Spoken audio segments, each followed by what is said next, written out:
디모데 전서는 디모데 후서, 디도서와 함께 목회 서신이라 불립니다. 디모데 전서가 목회 서신이라 불리는 이유는 목회 사역을 하는 데 필요한 여러 가지 권고와 교훈, 그리고 해결책 등의 내용을 담고 있기 때문입니다. 디모데 전서는 사도 바울이 자신의 영적 아들인 젊은 목회자 디모데에게 보내는 편지입니다. 바울은 자신의 2차 선교 여행 때 루스드라에서 디모데를 처음 만납니다. 사도행전 16장을 보면 디모데는 헬라인 아버지와 유대인 어머니 사이에서 태어났고 사도 바울을 만나기 전부터 신앙을 가지고 있었고 다른 믿는 자들로부터 칭찬을 받는 자였습니다. 바울은 그 디모데를 자신의 제자로 삼고 그에게 자신이 가장 오랫동안 사역했던 에베소 교회를 맡겼습니다. 사도 바울은 21권의 신약 중 총 13권의 성경을 기록했습니다. 대부분의 바울 서신은 사도행전의 내용과 깊은 연관성이 있습니다. 그래서 대부분의 바울 서신은 사도행전을 기준 삼아 그 기록 연대를 추정할 수 있습니다. 그런데 디모데 전서는 사도행전의 기록만으로는 기록 연대를 추정할 수가 없습니다. 왜냐하면 디모데 전서는 사도행전이 다루고 있는 이후의 사건을 기록하고 있기 때문입니다.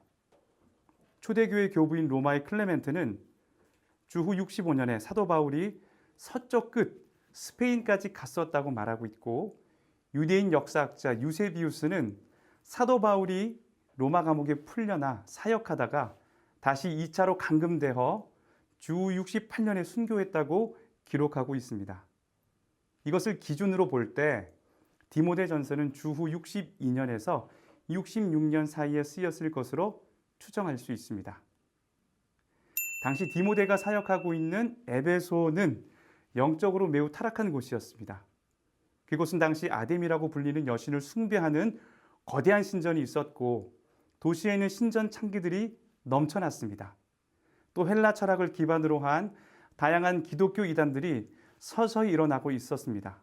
그렇기 때문에 에베소에서 복음을 전파하는 사역을 감당하는 것은 결코 쉽지 않은 일이었습니다. 그래서 바울은 에베소 교회의 젊은 목회자 디모데를 격려하고 권고하여 다른 사람들의 모범이 되고 영적인 다양한 은사들을 사용해서 믿음의 선한 싸움을 싸우도록 하여 교회를 바르게 세워갈 것을 권고하고 있습니다. 디모데 전서는 총 6장으로 구성되어 있습니다. 1장에서는 거짓 교리의 위험을 경고하는 이야기를 기록하고 있고 2장에서 3장까지는 공중 예배와 교회 지도자에 관한 이야기를 기록하고 있고 4장은 거짓 선생들을 구분하고 성령의 은사를 잘 활용할 것과 5장은 교회 안에서 치리에 관한 이야기, 마지막 6장은 목회 동기에 관한 권고와 위탁을 기록하고 있습니다. 사랑하는 성도 여러분, 하나님은 성도 여러분을 평신도 목회자로 불러주셨습니다.